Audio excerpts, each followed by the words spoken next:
Assalamualaikum warahmatullahi wabarakatuh. Sahabat beriman, Syekh Farazdak, ia selalu asik memuji Rasulullah Sallallahu Alaihi Wasallam dalam sebuah syairnya. Ia memiliki kebiasaan melakukan ibadah haji setiap tahunnya.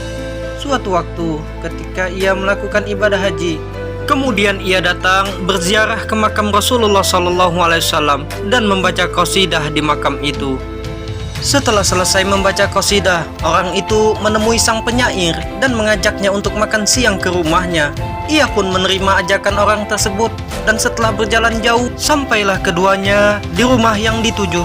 Sesampainya di dalam rumah, orang tersebut memegangi sang penyair dan berkata, "Sungguh aku sangat membenci orang yang memuji-muji Muhammad, dan kubawa engkau ke sini untuk kugunting lidahmu." Lantas orang itu menarik lidah Syekh Farazdak, lalu mengguntingnya dan berkata, "Ambillah potongan lidahmu ini dan pergilah untuk kembali memuji Muhammad." Sang penyair pun menangis karena rasa sakit dan juga sedih, tidak bisa lagi membaca syair untuk Sayyidina Muhammad Sallallahu Alaihi Wasallam. Kemudian beliau datang ke makam Rasulullah dan berdoa, "Ya Allah, jika penghuni makam ini tidak suka atas pujian-pujian yang aku lantunkan untuknya, maka biarkan aku tidak bisa lagi berbicara seumur hidupku, karena aku tidak butuh kepada lidah ini kecuali hanya untuk memujimu dan memuji nabimu. Namun jika engkau dan nabimu ridho, maka kembalikanlah lidahku ini ke mulutku seperti semula."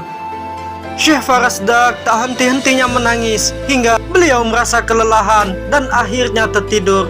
Dan dalam tidurnya beliau bermimpi berjumpa dengan Rasulullah Sallallahu Alaihi Wasallam seraya berkata, "Aku senang mendengar pujian-pujianmu. Berikanlah potongan lidahmu." Lalu Rasulullah Sallallahu Alaihi Wasallam mengambil potongan lidah itu dan mengembalikannya pada posisinya semula. Ketika sang penyair terbangun dari tidurnya, ia mendapati lidahnya telah kembali seperti semula. Maka Syekh Farazdak pun bertambah dahsyat memuji Rasulullah Sallallahu Alaihi Wasallam.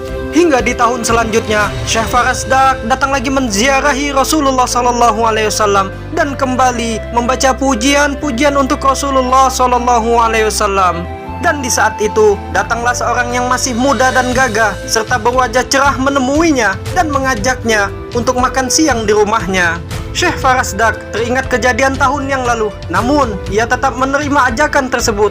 Sehingga ia dibawa ke rumah anak muda itu. Sesampainya di rumah anak muda itu, Syekh Farazdak dapat di rumah itu adalah rumah yang dulu pernah didatangi, lalu lidahnya dipotong.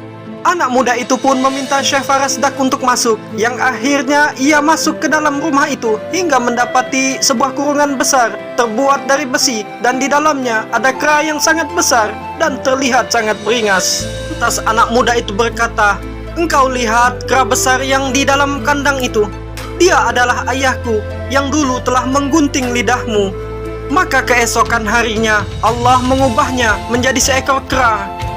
Sebagaimana firman Allah di dalam Al-Quran, "Maka setelah mereka bersikap sombong terhadap segala apa yang dilarang, kami katakan kepada mereka, jadilah kalian kera yang hina." Kemudian anak muda itu berkata, "Jika ayahku tidak bisa sembuh, maka lebih baik Allah matikan saja."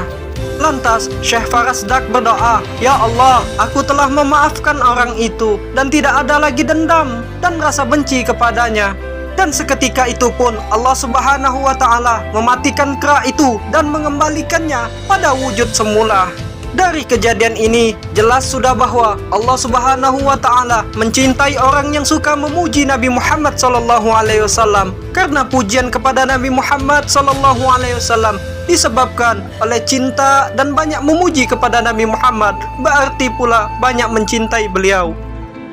Inilah bukti kebesaran Allah Subhanahu wa Ta'ala dan kemuliaan baginda Nabi besar Muhammadin Sallallahu Alaihi Wasallam. Nabi Muhammad senantiasa memberi syafaat kepada umatnya yang senantiasa membaca salawat kepadanya. Wallahu alam bisawab. Assalamualaikum warahmatullahi wabarakatuh.